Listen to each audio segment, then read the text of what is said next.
E aí, meu povo, tudo bom?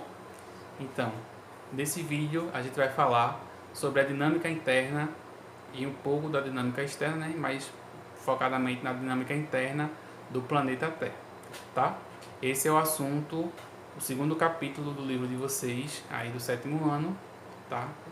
Nesse capítulo a gente vai ver a justificativa aí do formato da costa brasileira e da costa africana, que se a gente analisar no mapa, a gente vai ver que eles se encaixam como se fossem um complementar o outro, tá? E a gente vai justificar isso aí com a teoria que a gente vai ver um pouquinho para frente, beleza? A gente vai também falar sobre a rara ocorrência de fenômenos naturais como tsunami, vulcões e terremotos aqui no nosso país e qual a explicação que se tem a respeito disso. Tranquilo?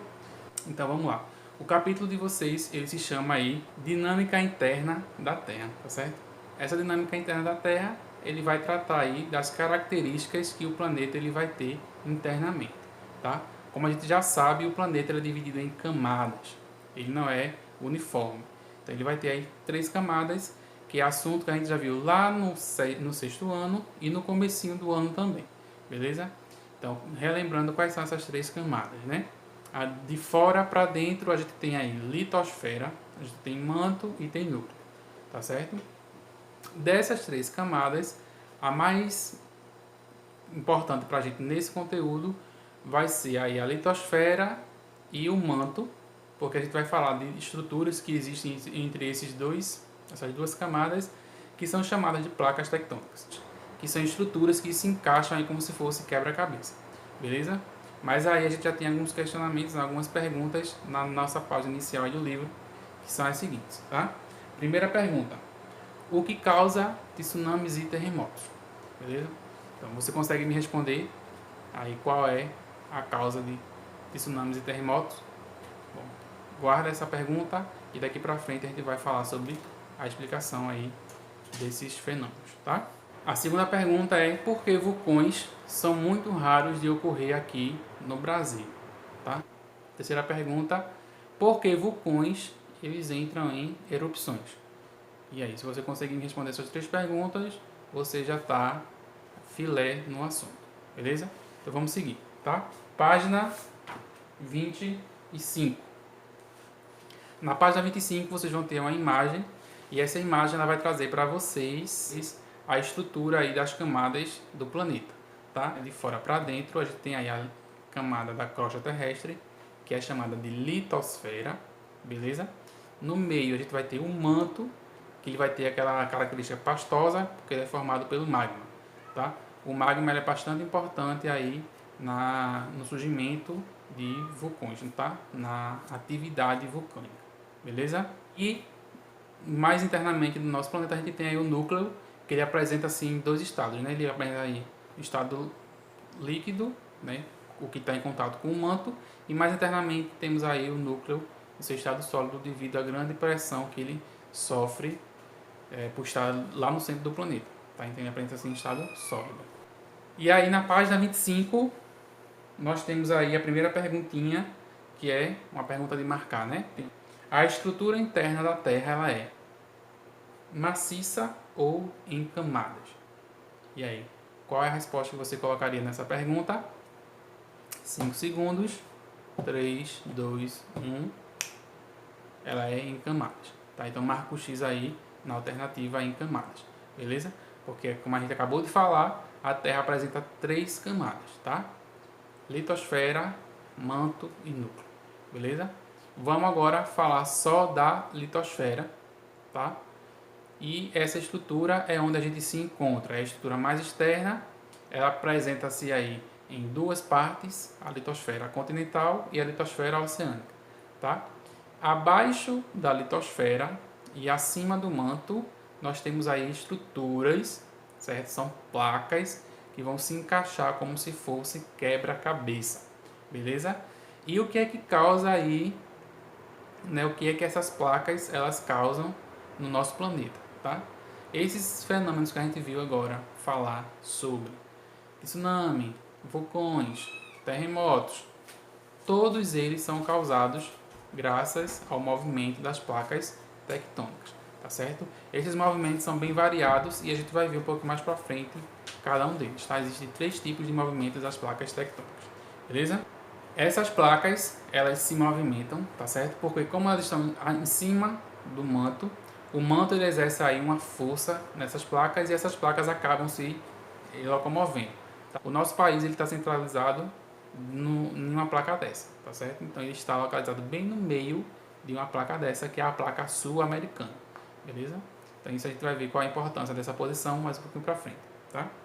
Página 28, tá? Na página 28, se vocês repararem, a gente vai falar agora sobre os movimentos das placas tectônicas, certo? Esses movimentos são fáceis da gente memorizar, né? Da gente aprender, porque as palavras elas são comuns no nosso cotidiano, tá?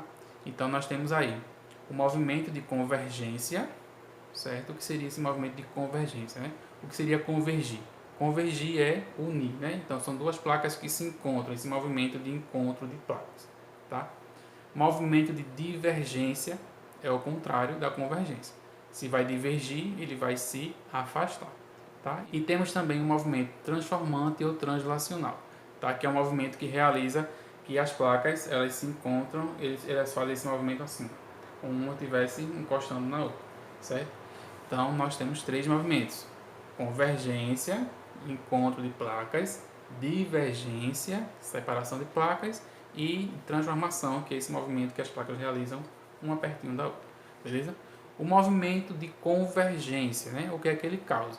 Ele vai causar exatamente os tsunamis e os terremotos, tá? Então, dependendo aí desse encontro dessas placas, esse movimento pode causar esses fenômenos, tá? Mas só isso, não. O movimento de convergência ele também pode causar aí a formação de montanhas, certo? Se for um impacto muito forte, esse local onde se encontram essas duas placas tende a subir, formando aí montanhas, tá?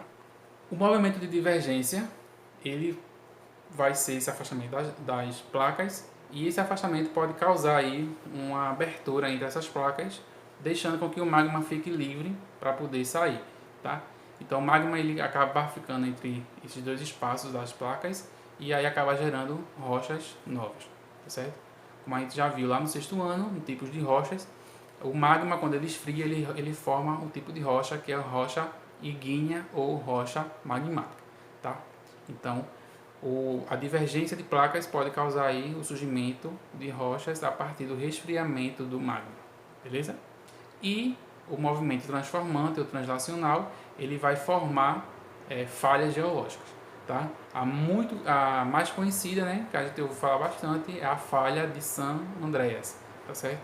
Que é uma falha que existe lá numa cidade dos Estados Unidos e já foi até temática de filme lá de Hollywood, beleza? Então, só relembrando, o movimento de convergência vai causar surgimento, tsunami, terremoto, vulcão e surgimento de montanhas.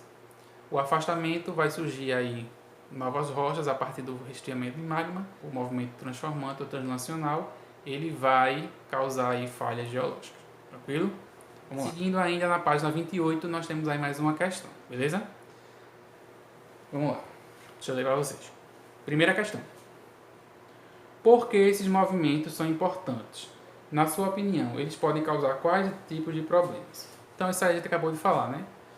Quais são os impactos que esses movimentos causam na litosfera terrestre?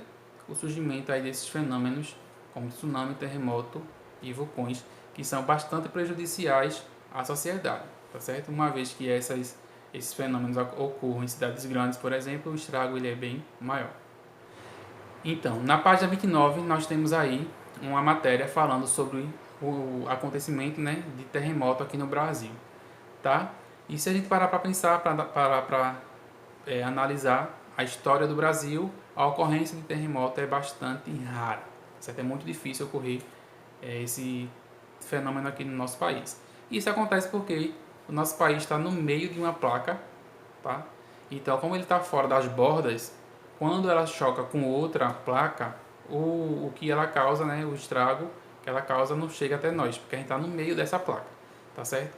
Então, se cair, né, na prova qual é a razão do Brasil ser tão difícil de ter esses fenômenos, né, como vulcões ativos e terremotos, é porque nós estamos situados no meio de uma placa tectônica e o nome dessa placa é sul-americana, beleza?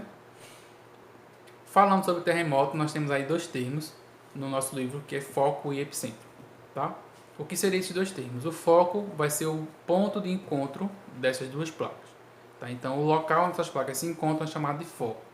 E esse encontro ele pode gerar um terremoto.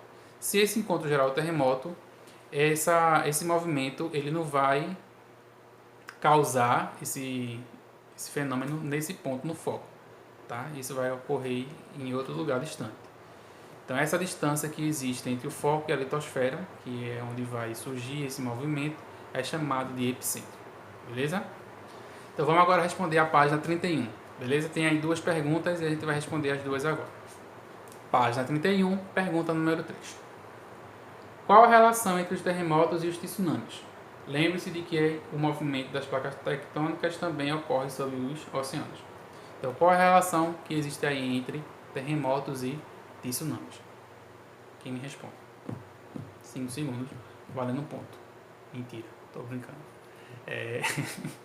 Terremotos e tsunamis, eles são causados pelo mesmo fator. A diferença é que o terremoto ele ocorre na região continental e o tsunami ele ocorre na região oceânica. Tá? Então, se o terremoto ocorrer na região oceânica, ele vai desencadear aí um tsunami. E se ele ocorrer na parte continental, ele vai causar o estrago aí que a gente já conhece, tá certo? Que é a destruição de cidades e paisagens aí alteradas pelo homem, beleza? Então, os tsunamis, esses são grandes ondas que podem destruir grandes cidades, tá?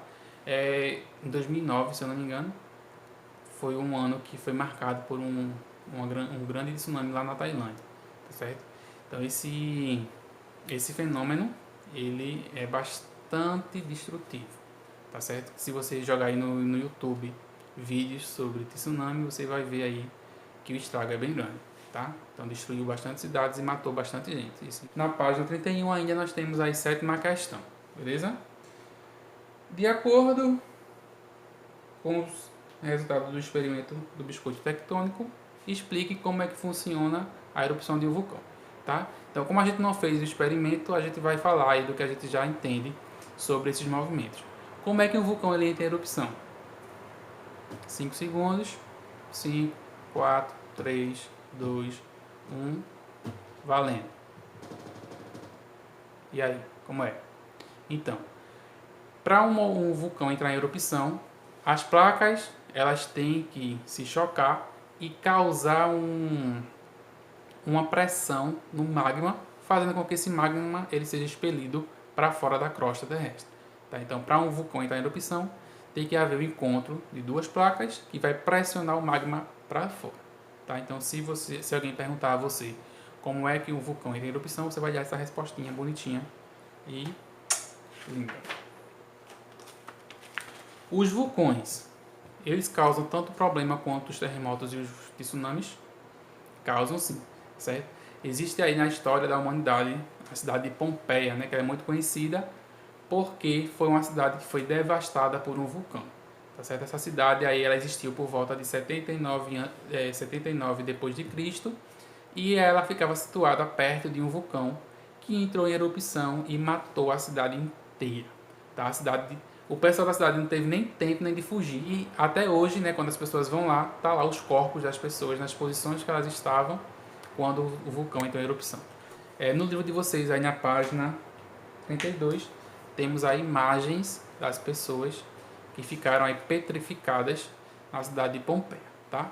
Essa cidade é aberta para visitação e quem for lá vai encontrar as pessoas assim mortinhas, expostas para visitação, beleza? Os vulcões, eles são importantes na formação dos solos, tá? Porque, como eu já falei, o resfriamento do magma, ele causa aí o surgimento da rocha ígnea ou rocha magmática, beleza?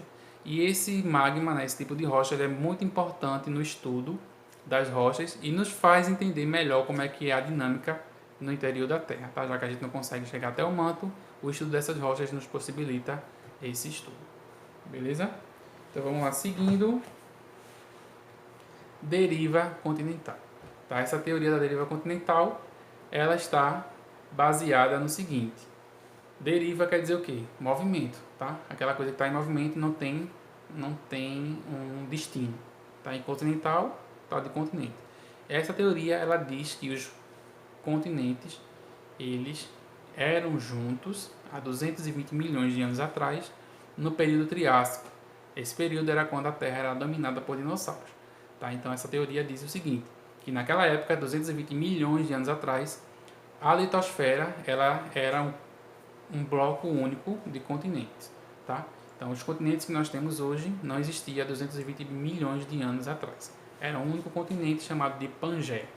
Porém, devido ao movimento das placas tectônicas, esses continentes começaram a se separar e estão se separando até hoje, certo?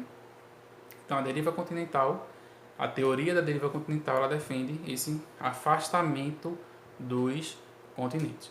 Quem disse isso foi Alfred, certo? E o sobrenome dele eu não sei dizer, deve ser alemão, tá? Então, não vou nem arriscar. Então, Alfred, ele, ao observar a forma do continente americano, né, da parte sul-americana com a parte africana, ele viu que se você juntasse ali, eles iam encaixar perfeitamente, tá certo? Mas não é só essa evidência que prova que os continentes eram unidos. Ele encontrou fósseis de animais encontrados tanto na África quanto no Brasil, tá? E seria impossível esses animais atravessarem o oceano que existe entre esses dois continentes. Então acredita-se sim que eles eram unidos devido a essas evidências, tá certo? E Pangeia, né? O que seria Pangeia? O que significa a palavra Pangeia? A Pangeia quer dizer toda a terra em grego, tá? Então, se cair na prova aí o que é a Pangeia, você vai dizer que era um grande continente que existia há 220 milhões de anos atrás, tá certo? E esse continente ele foi se afastando, ele foi se desfazendo, né? Ele parou de existir devido ao movimento das placas tectônicas. Depois dessa explicação, a gente consegue aí responder a página 33, tá? A página 33, ela pergunta o seguinte: a gente pode afirmar que daqui a milhões de anos para frente, a estrutura da Terra vai ser igual a que é hoje? E aí, responda para mim. 5 segundos. 5, 4, 3, 2, 1. Sabe me dizer? A resposta é não, né? Não vai ser igual devido a esse movimento das placas tectônicas e que faz com que os continentes se afastem 2 centímetros por ano, tá certo? Então, daqui a milhares de anos, esses continentes vão estar cada vez mais distantes um do outro, certo? Vamos responder agora a página 35. Tá? A página 35 está perguntando aí qual tipo de tecnologia que nos ajuda a entender essa movimentação dos continentes que existe até hoje, certo? A resposta são 3 letras, GPS. Tá? Então, o GPS ele nos ajuda a entender aí como é que está ocorrendo essa modificação na litosfera, beleza? E por fim, nós temos aí a página 37, beleza? Então, na página 37, nós temos aí uma rede de palavras. Essa rede de palavras é bem interessante porque ela cria uma linha de raciocínio e um resumão basicão de tudo que a gente viu até agora, tranquilo? Então, vamos lá, vamos responder que tem os espaços em branco. Então, segue comigo aí. Temos aí, estrutura da Terra, segue a linha, dividida em, tem um espaço para você responder. A estrutura da Terra é dividida em quê, minha gente? Camadas. Então, completa aí, camadas. A primeira camada é a litosfera, formada pela crosta terrestre e possui placas tectônicas ou litosféricas. Essas placas tectônicas apresentam 3 movimentos. Movimento de colisão ou de convergência, movimento de deslizamento lateral ou translacional e no meio aí está faltando um, que é o movimento de afastamento ou divergência, beleza? Esses movimentos podem causar, temos aí, terremotos de 2 espaços. Em 2 espaços a gente coloca o quê? Tsunamis e vulcões. E voltando lá em cima, estrutura da Terra, segundo a teoria da deriva continental, era um só continente chamado de Pangeia, tá? Então, essa rede de palavras, se você ver, a gente conseguiu resumir aí bem rapidinho todos os conceitos trabalhados nessa unidade, tá certo? Nesse capítulo, tá? Então vamos seguir aí, responder umas 2 questões do livro e vocês terminam o resto, tá? Então na página 38 e 39 vocês vão fazer em casa, tá certo? Faz aí o que der, faz no livro, o que não der, faz no caderno, tá? Para assimilar aí o conhecimento. Então vamos responder pelo menos umas 2, beleza? Então vamos lá. Página 38, terceira questão. Os desastres naturais, como vulcões, terremotos e tsunamis, são responsáveis por alterar e moldar a Terra e são interpretados por meio da dinâmica das placas tectônicas. Essa dinâmica e o que ela causa na superfície da Terra é descrito melhor na alternativa. Então isso é uma questão de múltipla escolha, você vai marcar uma alternativa que é a correta. Vamos ler as alternativas, né? Letra A. É um processo provocado por movimentos internos verticais e horizontais que deformam a litosfera. Letra B. É um processo que conduz ao derramamento da lava na superfície da Terra. Letra C. É composta por movimentos transgressivos e regressivos do nível do mar. Letra D. Ela representa o processo de desagregação física e química das rochas. E letra E. É representada pelos movimentos do núcleo da Terra. Esses 3 fenômenos que a gente viu nesse capítulo, eles são causados pelo movimento das placas tectônicas. Então, qual é a letra certa? A, beleza? Então, letra A é a resposta certa do terceiro quesito da página 38.